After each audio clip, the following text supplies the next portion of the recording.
Hey, it's Panzerkunst here, and in this video I wanted to talk about gun overheat times or burst lanes, because I know a lot of times in battle when you see the enemy in front of you, you just hammer down the fire key, not really caring what's happening. It's kind of like a spray and pray. But sometimes using it in cycles or in pulses can get more damage out of your guns, and depending on the type of plane you're flying or the type of guns you have, you can really try to maximize using the pulses or bursts, or the the length or the range of which you're firing. So sometimes it's pretty easy with aircraft like this that they all have the same type of gun, and you see this optimal distance, and then you see an ineffective fire. So if I'm streaking in on a, let's say, a GA, the distance on the GA is gonna say like 2,000, 1,500, 1,000, right, as you get closer, and then once you hit this number, it turns yellow to tell you you're in your range. But I think it's a mistake to start firing at that range. You want to wait till it gets like red or closer to this range, right? But depending on which gun you have, it may be a mistake even to fire at this range. You may even want to get closer. So I'm gonna look at some light fighters and multi-rolls for this video. I won't go into heavies, to see the gun cycle times, how long each of these 20s or 30s can fire, and compare them to other tiers, and also show an example of when is the best time firing against like a GA target. You go for the max distance, you go for the optimal distance, or even closer. So let's go into the training room and take a look. So I'm here in the training room with the Tier 9 German light fighter, the MEP 1092, and it's known to have a very short burst. And just kind of counting it offhand, I can say it's about 3 seconds. So just doing this right here. 1, 2, 3. So now let's see, going up against a GA. As I mentioned before, I'm gonna feather it one time, and then the other time I'm just gonna hold it down, and let's see how long it takes to destroy that GA. So one thing I can mention about this is firing until it's about 2/3 of the way up, and then let it go and go in pulses. But on your last burst, if you know that you can kill the target, that's the only time I would advocate holding down the key to get that last, to secure that kill. You don't want to keep pulsing, leaving them just on 50 HP. So I'm gonna try to kill this guy in three bursts. The first two are a little longer, are more controlled. 1, 2, and now this last one, I'm just gonna let him have it no matter what. You're on your own now, pilot. So you kind of just have to know the the aircraft and kind of what you're dealing with. But this one I know is 3 seconds, so just think of it as in 2-second boosts. I mean 2-second bursts. Alright, he's respawned, and I'm gonna do the same thing. I'm gonna get about 500 meters behind him, and I'm just gonna hammer down firing key now.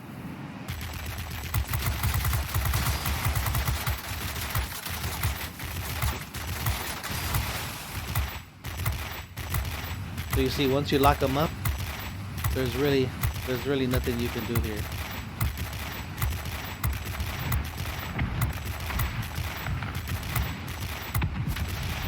I know it seems kind of self-explanatory, but you'd be surprised how many players I see coming behind me, and I'm thinking, why aren't they doing any damage to me? And I'm listening to the gunfire hit me, and it's because they've already overheated the weapons. So now I want to talk about when should you start firing, because each gun has an effective range. These have 800, but as you approach a target, probably about in the 900 range, the distance becomes yellow to tell you it's okay to start firing. So should you start firing then? Should you start firing, basically, should you start firing at 900? Should you start firing at 800? Or should you even start firing below 800? So I'm gonna do those three examples to see what gives me the best results. So now I'm gonna wait till I'm about 500 or so meters behind him to start firing, but this does mean I have to slow down a lot more. So you do put yourself in danger when you do this. All right, first burst, second burst,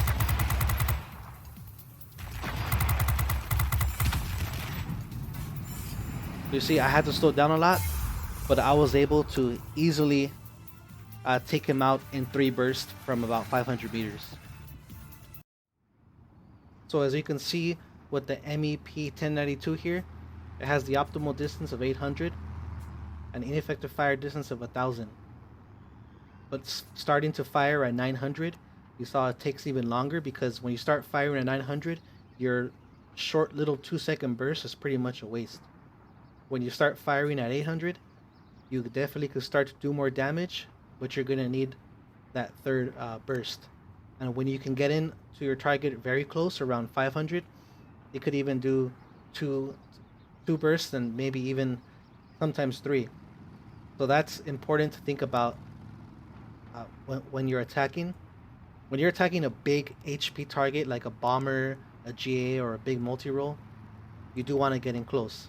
But in my opinion, where these ranges really come into factor is when something is running away from you, or you need to get that kill from something and it's very low HP. If I see something that has 50 HP and it's in the center of the airfield and they're about to capture it, I'm not gonna wait till I'm 500. I'll start firing at 1000 or 900, because I know with the burst I have, I can get those 50. And if something's running away from me, I'm not gonna try to get closer. I'm just gonna try to do the best I can. So you'll kind of know when to pull off out around 1000. So I think it was a good example to show there's different ways to use the guns in different situations. Big HP, full health, you want to get close, but when you slow down, check your 6 and just be aware that you become vulnerable. If something's on low HP or you're chasing something, definitely use the full range of your guns. But this is easy because they're all the same. But especially aircraft that have different different types of guns, the closer you are, the more damage you're gonna do. So that is also one thing to think about. For example, this on the 20s has 600, but the 12.7 millimeters are at 500. So why not just wait till 500 to fire on something like this, instead of wasting half of your 6-second burst, not doing any damage. So that was something to think about there. Alright, so now I'm in the tier 6 multi-role, the S199, and let's count how long it takes its 20s to heat up. And it has 2 20s. Keep in mind the BF109F only has 1. So here we go. 1, 2, 3, 4, 5, 6, 7, 8, 9, 10, 11, 12, 13, 14, 15, 16. So it essentially has exactly the same, but you get 2 20s. So you're doing double the damage in the same amount of time. So just something interesting to think about. And with this aircraft, I'm also gonna do the distance test. So we'll move forward to that.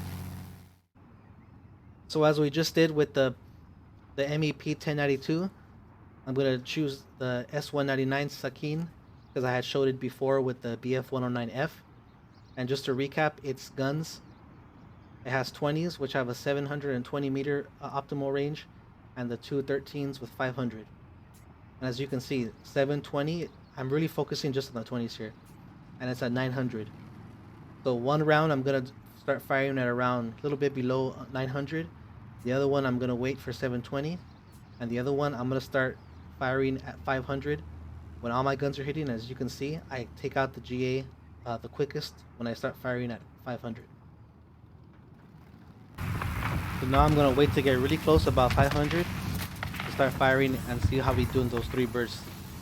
Right here we are. That's it. There's no way to break through for you now. You're on your own. About 3/4, so they cool down. Second burst.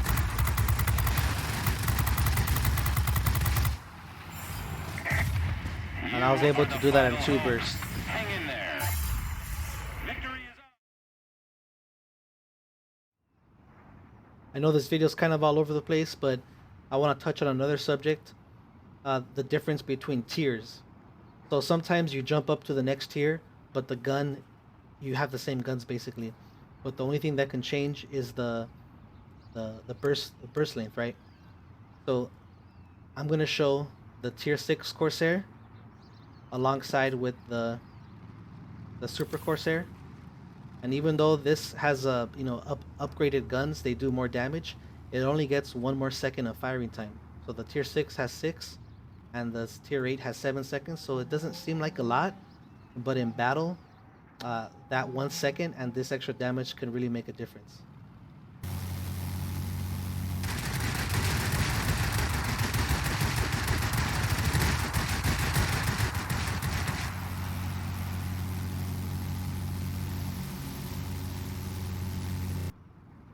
So the last thing I want to look at in this video is the difference between the German tier 9 and the tier 10. Their burst lengths. And as I showed in the beginning of the video, the tier 9 has a 3 second. And as you'll see, the tier 10 has 4 seconds. So going back to the tier 9, with the equipment that you can run on it, I go for the gas operated action to get more. I still have the 3 seconds, but with this I'm pumping out more shells in the same amount of time. But if you went for something like the reinforced bolt carriers, you get a maximum increase of 24% plus 5% if you roll for this. So you're looking at about 30%. So I would say just under a second. So maybe like, let's say 3.8 seconds. So what in your opinion is more valuable? With the regular gun here, you're doing 800 damage per second. So what's more valuable? 800 damage per second with a 3.8 second firing burst, or a 3 second burst while doing 942 damage. In my personal opinion, I think having the burst damage is more beneficial, because when you're flying at tier 9, a lot of stuff is going 1,000 kilometers per hour, and you may not have time to use that extra second. Something's passing you, you're making a head on. I'd rather have all the damage in the shortest amount of time as possible. Maybe I can get a crit. Some planes, it's viable, maybe more like heavies or multi-rolls that have a bigger HP pool, or they just have more guns. But with fighters like this, I personally like to do with the gas operated action. So let's go with that last example showing the tier 9 against the tier 10.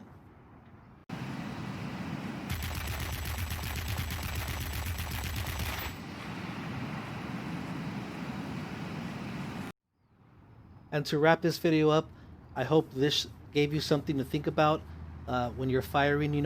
Have that mental clock in your head. With your peripheral vision, look at the bottom left, and once you see red, let off the firing button.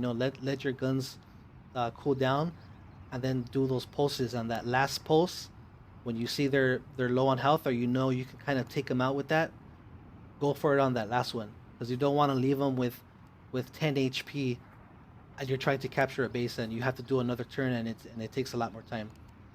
And also, the difference in tiers, you're only really gaining a second or two. So pay attention to that when you're going up. When you're going up tech trees, you kind of know what to expect. Hey, this gun, you can notice it right away. If you're playing the tier 6 a lot, then you jump to the 7, you can just tell, oh man, it feels like I got a little bit more time. So you have more stuff to play with. And also, the biggest thing for me that I saw in this video was the time that you attack. This is kind of misleading sometimes, because people start firing earlier, but the closer you are, the better. But you have to use it situationally. Big HP targets, GAs, bombers, you want to get close, but don't slow down too much. Light fighters, and maybe targets that don't have as much HP, you can definitely stretch out your range here and still be effective. And the biggest thing is to get the kill, right? Do whatever it takes to get the kill. So that was it for this video. I'll see you guys next time. Peace.